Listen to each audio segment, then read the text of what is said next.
ঠান্ডাটা বেশ জাঁকিয়ে পড়েছে। এই শীতের মরশুমে শাকের মধ্যে পালং শাক বেশ জনপ্রিয়। আজ আপনাদের কাছে পালং শাক দিয়ে পনির তৈরি করার রেসিপিটাই তুলে ধরলাম।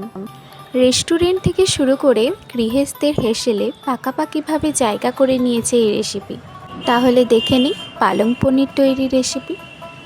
তার জন্য প্রথমেই আমরা উপকরণ হিসাবে নিয়ে নিয়েছি পেঁয়াজ কুচি, ধনেপাতা, কয়েকটা রসুন, আদা কুচি ও কাঁচা লঙ্কা। সর্বপ্রথমেই গরম জলে ভালো করে পালং শাকগুলোকে সেদ্ধ করে নিন। পালং শাকের উপর সামান্য পরিমাণে লবণ ছড়িয়ে দেবেন। এরপর 2 থেকে 3 মিনিট ঢেকে রেখে দেবেন যাতে ভাপে সেদ্ধ হয়ে যায়। শাকগুলো সেদ্ধ হয়ে গেলে সেদ্ধ শাকগুলোকে ফ্রিজের ঠান্ডা জলে কিছুক্ষণ ভিজিয়ে রাখুন।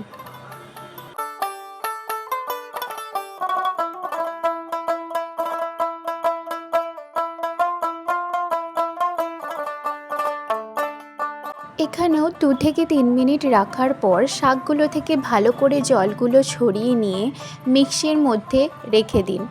সাথে নিয়ে নেবেন 7-8টা কাজু বাদাম, ধনেপাতা, কাঁচা লঙ্কা ও 1 চির লেবুর রস।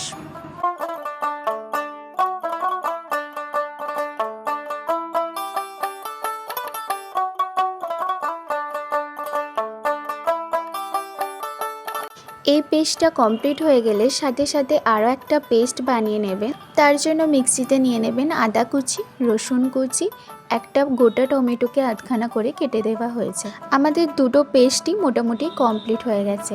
এবার আমরা একটি কড়াইতে তেলটা গরম করতে দিয়ে দেব। পনিরগুলিকে ছোট ছোট করে কেটে নেওয়ার পর এই তেলের মধ্যে আমরা হালকা করে ভেজে নেব। হালকা লাল হলেই আমরা এই পনিরগুলোকে তুলে নেব। পনিরগুলো ভাজা কমপ্লিট হয়ে গেলে ভাজা পনিরগুলো তুলে নেওয়ার পর একটি ঠান্ডা জলে ডুবিয়ে রাখতে হবে যাতে পনিরটা স্পঞ্জের মতো নরম হয় খেতে। এই ক্লিপটা আমাদের ভিডিওতে অ্যাড করা হয়নি, তার জন্য ক্ষমা প্রার্থী আমরা। এবার ওই গরম তেলের মধ্যেই 2টো শুকনো লঙ্কা, তেজপাতা, হিং ও গোটা জিরে দিয়ে নেড়ে নেবেন। কিছুক্ষণ নেড়ে চেড়ে নেওয়ার পর পেঁয়াজ কুচিগুলোকে দিয়ে দিন। পেঁয়াজ কুচিগুলোকে লাল লাল করে ভাজার দরকার নেই, এটা সাদা সাদা করে রাখলেই হবে। পেঁয়াজ কুচির ওপর সামান্য পরিমাণে আমরা লবণ দিয়ে দিলাম। কিছুক্ষণ নেড়ে নেওয়ার পর জিরে গুঁড়ো 1 স্পুন, ধনে গুঁড়ো 1 স্পুন অ্যাড করে নিয়ে আমরা টমেটোর পেস্টটা এর মধ্যে দিয়ে দেব। এটাও কিছুক্ষণ নেড়ে চেড়ে নেওয়ার পর আমরা 2 স্পুনের মতো টক দই দিয়ে দেব।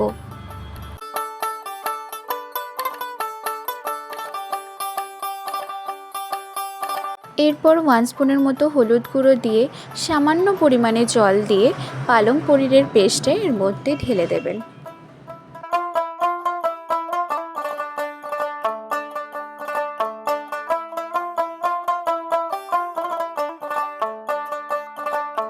এরপর এর মধ্যে দিয়ে দেবেন পরিমাণ মতো লবণ আর 1 স্পুন চিনি।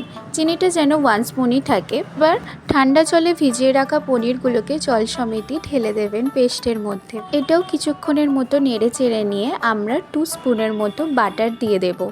যেহেতু আমাদের ঘরে ফ্রেশ ক্রিম ছিল না, তাই জন্য আমরা তার পরিবর্তে বাটারটা ব্যবহার করেছি। আপনারা ফ্রেশ ক্রিম ইউজ করতে পারেন।